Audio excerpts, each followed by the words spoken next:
Well, Zach Brown, you look way too healthy for somebody who's supposed to have been indoors for the last 4 months. And everyone, what's going on, bro? Like, is there a tanning bed in your house, or what's happening, man?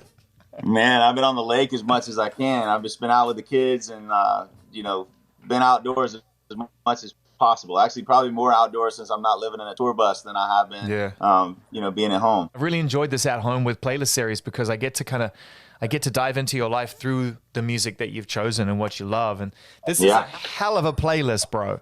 This is a hell of a playlist. Who are some of the key artists that you really can trace your musical inspiration to? Man, my biggest influence was James Taylor. I had the James Taylor Greatest Hits tape, and I've played that tape until it broke 2 different times. And for me, it was like, I don't know, it spoke to me in a different way. But the crafting of a song, and I think studying it and trying to like dissect that as a kid and as a guitar player was like, that opened up what the possibilities are, and like playing a bass line underneath what the chords are doing and moving and making them move in places that don't normally go there. You know, he is a genius, man. He is a genius. Hey, you're from Atlanta. You're from Atlanta, and you've made no bones about that, man. You're a proud descendant of the ATL. And if anyone needed any further proof of that, take a look at who shows up next. We're going into a Dungeon Family Outcast back to back. It's a little mini suite reflecting some of the most adventurous and remarkable music ever to come out of America, to come out of Atlanta, changed hip hop. Dungeon Family and Outcast changed everything, and no one's touched them, I think, since. I agree. Yeah, the first time I heard that Follow the Light song, and you hear, because I was a big Sly and the Family Stone fan. So when you hear Andre channeling Sly, and I didn't know where that was coming from, but you put this like cosmic, like spaceman in the middle of, and melodically what he did, put him in the middle of, and then you root him down with Big Boy, who's just coming out of the strip club.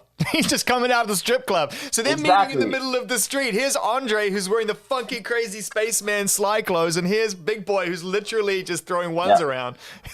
It's just too much. It doesn't make any sense, but it's brilliant. Like it's perfect. And the content of what they were talking about and rapping about was like, it was relatable to me. So I couldn't really get into like Biggie, and I couldn't get into like other hip hop stuff because I couldn't relate to any of the lyric, you know. I can appreciate it. I can appreciate how good it was, but it didn't do it for me. So when Outkast came out, it completely opened my mind to other things that I didn't even know that I liked. And then hearing Big Boy and Andre and Follow the Lights, and then CeeLo comes in, and I think CeeLo is one of the most talented people on the planet. Eric Church, listen, as somebody who like you said, you're an unafraid creative, and you've built a band with, for yourself, with your friends, that covers a lot of ground, and you get the respect you deserve. When it comes to sort of relating to artists in a more traditional environment, how do you sort of connect the two? Because I don't look at Zach Brown and Zach Brown Band as being a country band. I just don't. I don't know if that's good or bad. I just don't. I know a lot of people do. And I wonder how you relate to some of your peers in that space that do want to be more traditional. Church is a lot like me. He did it all from the ground up. This last record that he put out is strong, man. And Jay Joyce has been killing it with him for a really long time. I love to get to work with Jay. He's raw and pulls out some sonically and rhythmically some amazing things. But Eric Church is definitely an outlaw in the space, and he loves rock music, and he loves, he's just an artist. He's not a country musician. He's a real artist. He's got a real band. I've got mad respect for him. And I taught him how to spearfish one time. I watched a stingray almost drown him one time. It was pretty amazing. What? Seriously? He wrestled with a stingray? Yep.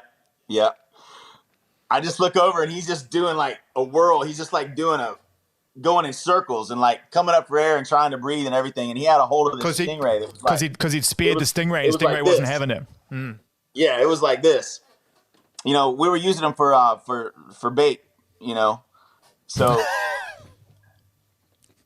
it was pretty fun, but Eric, just get in the water, just right around there, just right around there.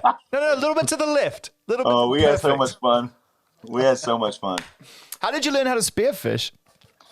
First time I went was in the Bahamas with this guy named Willis. He's a Bahamian guy that was just a legend there, and like his ears are shot out from free diving so much, and he's just like a fish in the water, man. But that's what gave me the bug the first time I went. And there's nothing like it for me. And being in the belly of the ocean and just with nothing on but a weight belt and your gun and a mask, you just look up and see the sky from underneath the belly of the ocean, man. And it's like, it's one of the things that make you feel the most small and humble, but just like connected to the world, and it's physical. Like a day of spearfishing, I'll come home and I just sleep like a baby because you're just worn out.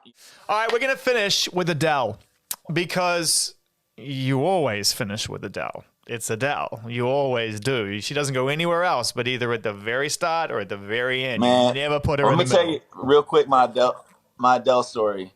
So I'm doing this country music TV show thing that they did, and they only did it a year or two. But Darius Rucker was singing this duet with this girl that I didn't know who she was, and I was like, is that Adele or Adele, or I didn't know what her name was, right? So this is right before 21 came out, Yeah. and they sang a song on stage, and she came down and was like, "I really love your music. I really love the song Colder Weather. And I was just like, well, that's great. It's really nice to meet you.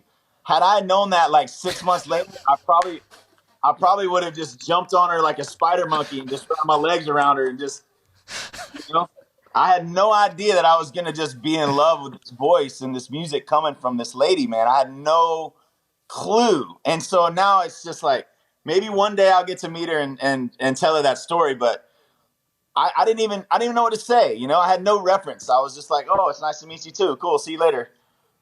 I love that. Two brand new songs from Zach Brown Band. As the music continues to come out, as we're in isolation, I like the fact that artists are finding your voices in a natural cadence.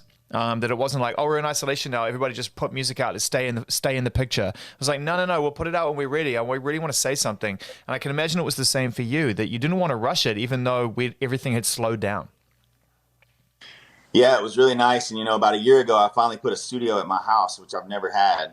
Oof, timing. The studio was always in Nashville, so it was really nice to just have it out in the yard, and be able to go out there and like you said, when you're not doing something because you're pressured to do it, when you're doing it because it's natural, it always turns out better. The result's always better.